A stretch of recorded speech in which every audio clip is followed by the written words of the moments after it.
Woo. Nice little hike up into this mountain area here.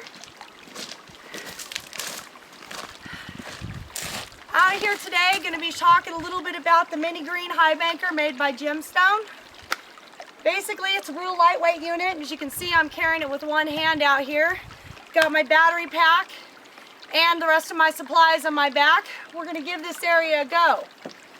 What happens, you come out into areas like these, and if you look around, there's really not enough water flow to get a full-size sluice box up in here running the way we want to get a good, successful mining trip. So we're going to go ahead, have a little bit of fun today, test this little baby out. She's so cute. Let's just see if she can perform as well as she looks.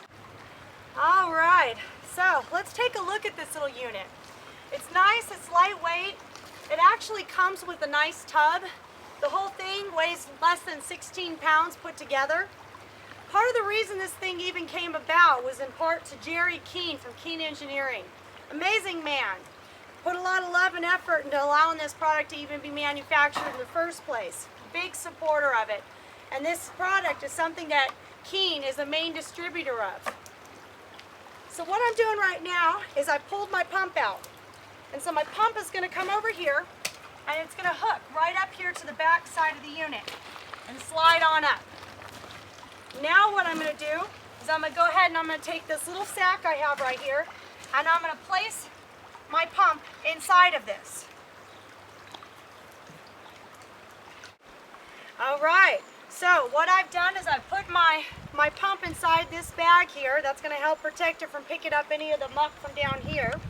We're going to slide our unit over a little bit closer, kind of drop this down in the water, set that to the side, and we're going to create ourselves a little area where the pump can draw its water.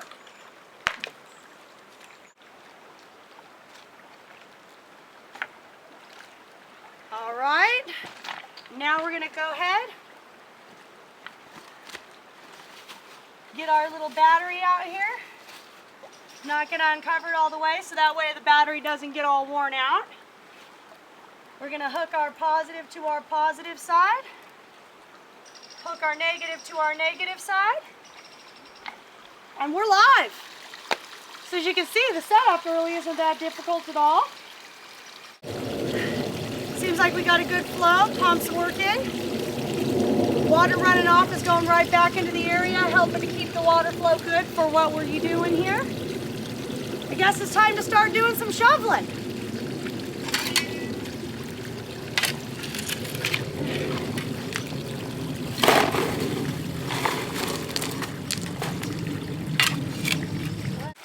So now we're over here running. And we're really going to be testing this thing out. Because everybody that's ever been mining with me knows if you ain't moving dirt, you're not getting good gold. So it's got to be able to keep up with me.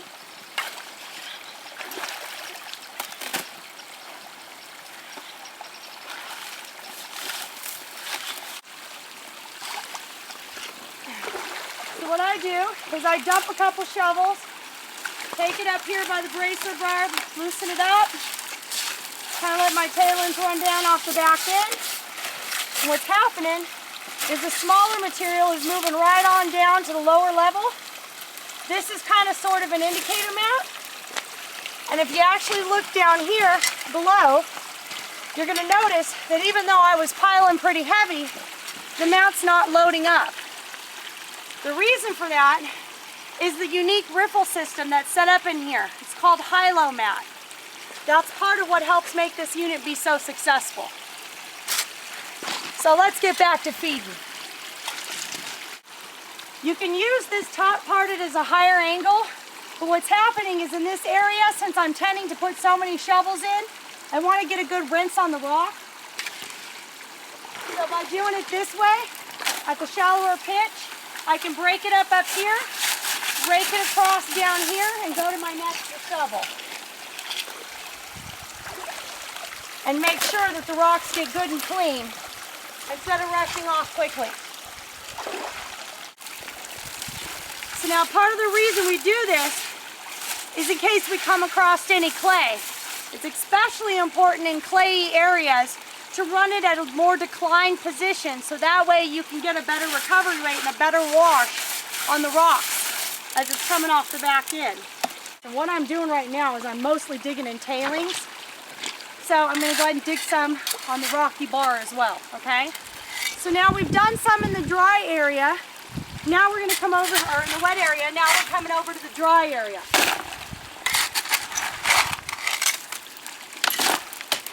So you can see I'm not even classifying this material. I'm using this area up here more or less to break up the rocks and then scrape them right on down, because I know that all my gold and sand and the material that I'm looking for is going right through here, through this quarter mesh screen, down into the bottom area and into my mat. Alrighty. Get a couple more scoops and then we're going to check our peekaboo mat. See what we got. Go ahead and rinse this last little bit out.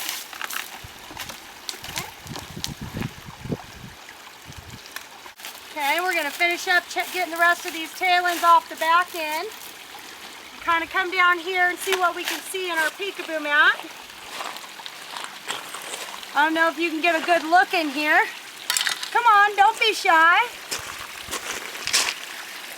Let's see what we can see. We're going to go ahead and cut this water for a second.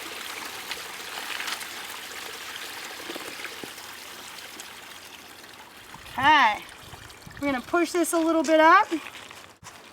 What I'm seeing here is a few little pieces, like there's one right there. We just moved one little piece right there, but not seeing as much color as I'd like to see in this thing. I think it's time to move. So, a good prospector knows that if you don't see good color in your box, it's time to move. So what we're going to do is we're going to go ahead, pick up our pump, drop it in our unit, reach over, slide this, pick up our battery. Okay. We're going to finish this off and we're going to go find ourselves a better spot where we can find some good gold.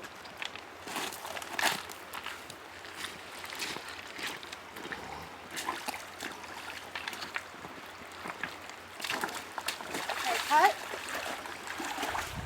Okay. This looks like a little bit of a better spot. We got some tailings over here where I can see it could be a little inlet where gold could get trapped where someone dug before. There's also a good area over there behind that tree over by that downed one on the ground. Let's check them out. Right here. Put our battery over here on the rocks. Take our pump. Put it back in our bag. Drop her right down here into the water. Use a rock to weigh it down.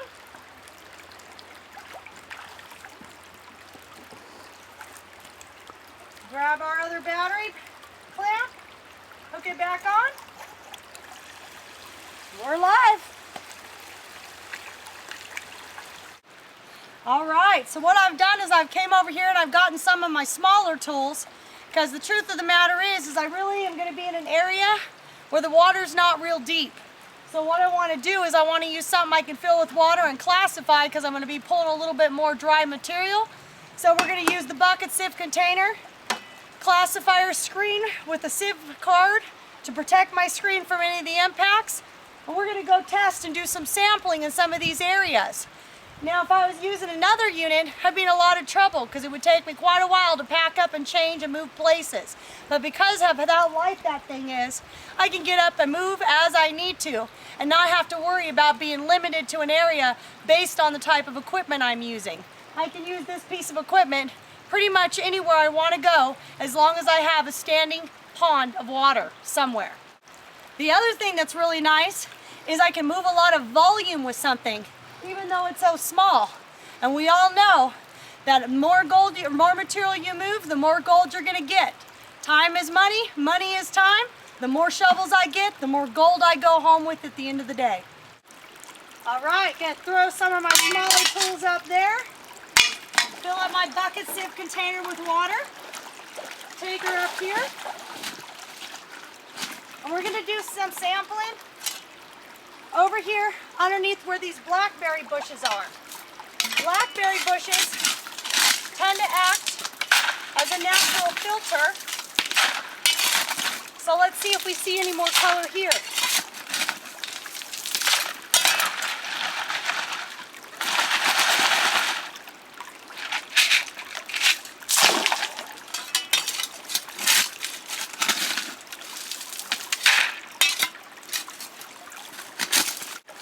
Now you can see here, when I'm using the bucket sieve container, it's real easy for me to rinse off my rocks real quickly, give her a shake, using the sieve guard, tuck off the big rocks and keep on going. Every so often, I reach down to this level. What I'm going to do is, I'm checking to see if I got any nuggets in my secondary screen, which I don't happen to see any. Dang. So now, we're going to go ahead and continue on classifying some more and see what we get.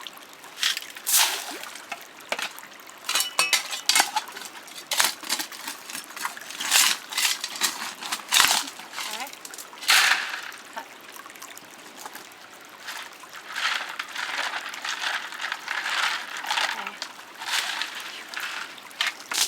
And I would pick the area that's got the hardest stuff to dig in, Uncle Bill. Alrighty. Get this last little bit cleaned up over here. Away you go. Scrape that off. That ring's keeping all the oversize from getting down into the bottom of it, so when it runs through the baker this time, it's going to run nice and smooth. Get rid of that. Let's go see if we're in a better area. All right, we're hooking the unit up again. Now we're going to take this bucket sieve container and see if the area has gotten a little bit better. All right, we're going to use some of that water, give her a little bit of a slosh. Set that to the side. And we're going to check it. So now what I'm going to do is I'm going to kind of check in the peekaboo riffle and see if that color looks a little bit better over in that area I was digging. I'm already seeing way more black sand. Oh, and look, there's a couple nice pieces right there. All right, I'm already seeing a lot more black sand and some nice gold pieces. There's a reason why we call it prospecting. Sometimes you have to prospect in more than one hole to find the kind of color that justifies digging all day. Come on in, a little closer. Take a look at what I'm seeing. Now that's what I'm talking about.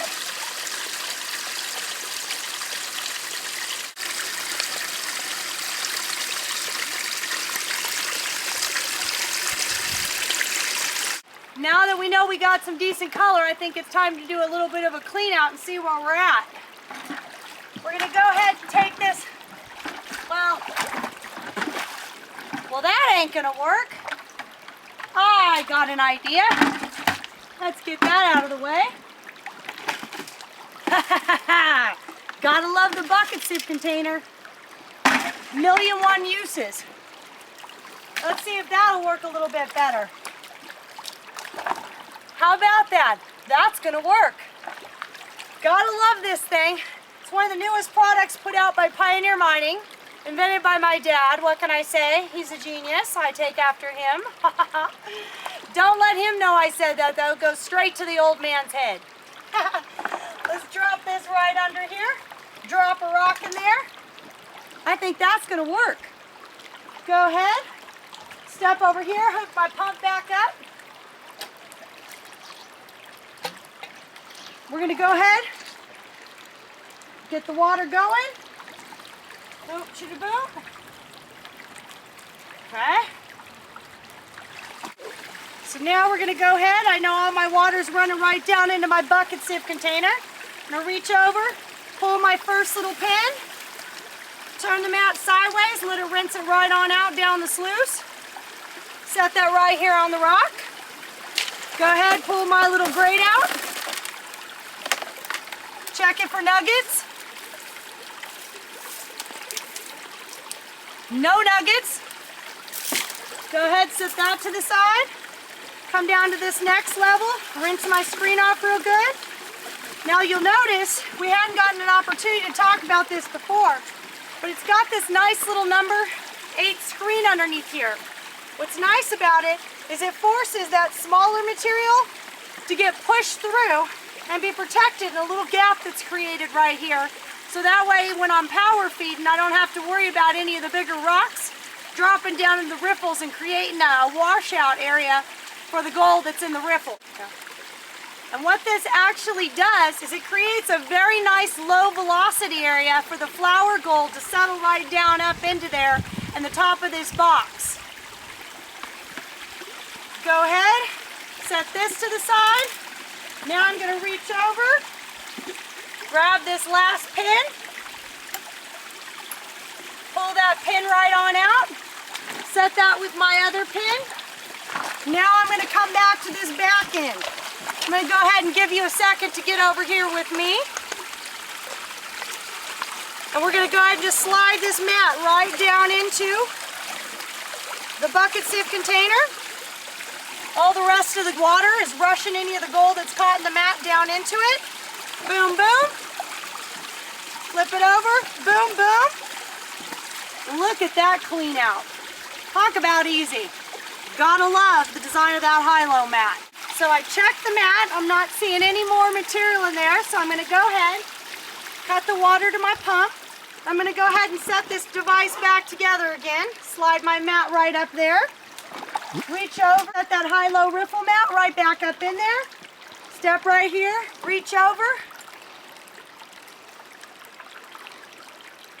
Find my little hole.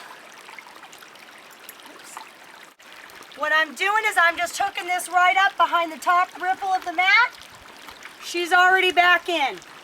Now we're going to go ahead and drop our number 8 screen right back in place. Now I'm going to turn around, come over here. Reach over, grab my other mat, or my other grate, drop that right there, reach over, drop this mat right here, put my pin in behind the top riffle on this mat, go ahead, push this over into place, get this peekaboo riffle locked into place with the high-low peekaboo.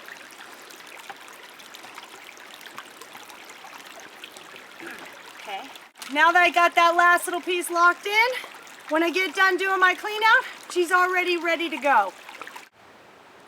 I noticed there's a lot of brush over here, so I kind of want to come over here and get a bucket full of this material in this area and see if it has some potential to pay out pretty well. So this time, instead of moving the whole mini high banker over here, I'm just going to pop over into this area, and since I'm getting kind of tired, instead of having to carry a small amount, I want to get a full bucket. So I'm going to go ahead, reach into the bucket sieve container, pop this little plug out, set it to the side, drop it straight onto my bucket, and now when I sink this and classify, all my material will go through the hole in the bottom, straight down into the bucket and save me some time. So now, go ahead and start checking some of these areas. Okay. I'm going to go ahead, put some extra water in there. Boom, screeny, screeny, screeny. Bucket sieve containers has these nice little wear tabs on it, so that way when I'm doing this, I don't wear out my screens. And we'll tell you, with the price of classifier screens, that's a plus. Go ahead, give her another little shaky, shaky, shaky. Dump off my big stuff. Check it for nuggets. Alrighty. Drain the last little bit of this down into there. You can see it's just pouring right on through.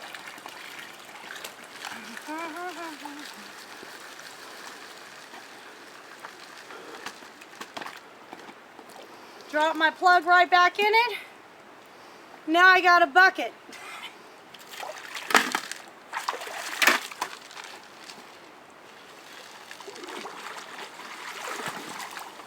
And you can see how quick and easy it was for me to get myself a nice half bucket full of material to run through the baker to chuck out that material behind that tree.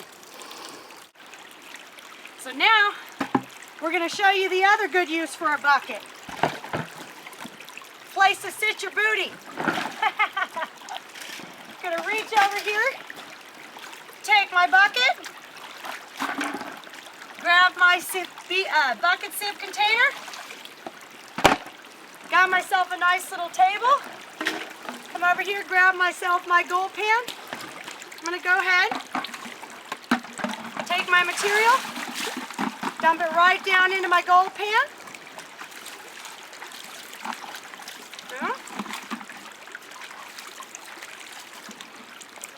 Fill that up with a little bit of water. And now I got a safety pan. Gotta love all the uses for this little guy. You know, funny story, when my dad first came up with this idea, I gave the old man a hard time. Told him I couldn't figure out what I was going to use it for. Now every time I turn around, I'm using it for something. 1,000,001 uses. Gotta love a product that you can use more than one way. So what I'm going to do is I'm going to go ahead, pan this down using a 3-stage pan. Over here, it's got a nice aggressive riffle side over here and a smaller side for the black sands. So now I've got it down to next to nothing. Go ahead and give her a spin right here. Look at that color. That's what we want to see all the way through. Now, I could turn around and pan this the rest of the way down, but that wouldn't be very smart of me, because what you don't realize is that gold likes to move back and forth with that black sand, because black sand and gold are of similar weights. So, I'm more than satisfied that I'm in a good gold bearing area. So now, I'm going to grab myself a good old-fashioned Gatorade bottle, good old-fashioned funnel, take my pan, dump this straight down in there. Now when I get home, I can run this stuff through the Blue Bowl. Blue Bowl works as a good concentrator for separating your black sand from your gold. Oh, it's a lot smarter to turn around and take what I panned out, funnel it into here, and take it home and run it through the Blue Bowl. Now if I've been running for material for a long time and I end up having myself a couple buckets full of black sand, I can always pull out my little mini green high banker over here, run it through, reduce it down to a more manageable amount, then take it home and use my spiral separators or my blue bowls and clean out what I've got in the bottom of my jug. Part of the reason for that is because I don't care who you are or how good of a gold panner you are, no matter what happens, when you're panning and you're out on the river and you're doing it, you stand a good odd of losing some of that flour stuff. So what I'm going to do is I'm going to go ahead and reprocess this stuff that I went ahead and ran through the first time. I'm going to show you what I'd be missing if I were to actually turn around and just try and pan this out versus taking it home and using machinery that's more designed for separating the black sand from the gold. So now what I've done here is I've just done a quick pan of what I panned off the first time. Now, I want you to go ahead and come in a little closer here. And I'm going to go ahead and dump some of this water off, make it a little easier for you to see. But if I just pan this at the river, I've been losing a lot of this flour stuff. And I just have to say, I'm really just impressed with how fine a gold this mini little power sluice captures. As you can see, a lot of this gold is so small. Some of this over here looks like it's got to be closer to -100. And that's really, really fine. A lot of us like to have a lot of nicknames for it. We call it flour gold, fly poop gold, lots of different terminology. But this machine doesn't just catch the flakes, it catches the flour. And the sad reality is, a lot of the gold that we come into contact out here with is the flake and flour. So if the equipment can't capture that, it's not worth a dang. You gotta remember, the big major secret you have when you're out here gold mining is not just about getting the gold, it's about getting the gold and getting it in a pan and not missing it the first time. So now, I'm gonna turn around and dump the rest of this black sand that I just cleaned out in here. And then I'm gonna do what I like to call my number C. A is the first time I pan it. B is my double checking. Number C is I'm gonna dump it back into the unit that I've been using because I know it'll catch it in case I missed anything when I was rinsing my material out. Well, it's been a dang successful day out here at the river as far as I'm concerned. I'm about ready to call it quits for the day. I'm quite content with what I got. And I want to thank you for taking the time to come out here with us and enjoy us and watch our video and some of the fine equipment we're using. A good gold mining trip is only defined as good as the equipment you're using. Something to always keep in mind. So, be sure to check with your local distributor and see if you can find any of these great products if they carry them. If not, encourage them that you're interested in them. For online ordering, you can always go to Keen Engineering or Pioneer Mining Supplies out of Auburn, and you'll get access to some of these great products you saw me using today in the video. And also a big thank you to Gemstone Manufacturing for making these products for our stores to sell. Thank you. And it's been wonderful. Have a golden day. By the way, don't forget to fill up your holes, take out any trash you find, and if you didn't drop it and you do find it, take it out. Try and leave the environment a little bit better than you left it, because it's not just about the gold you find in it, it's about having access to these wonderful areas that you saw me utilizing today. So do your part. Get outside, enjoy it, and find great gold.